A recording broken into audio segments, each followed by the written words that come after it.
Vaina chuan guitar lesson thar kan zir ho lenga vaina kan zir ho le tur chu si sangan Chhingkhual lenmawi ti hlasakha guitar Perhdan kan zirang helai A kan langa sanga di hiamai minor a hian F sharp minor chuan an hiam le kan ti kha B kan hmangtel bokang C en lak du chuan A ya khan C D ya khan F chuan E ya khan G chuan B ya khan D ni me chuan F sharp minor ya khan A minor G po khana thei vek thawa D A ya khan G ni le me D ya khan C E ya khan D hiam le B ya khan A minor ya khan E minor ni le me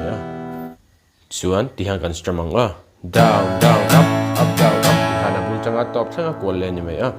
down down up down up ma se mo tan chuan lung le na chuan me tho sa din me shebilo ma ila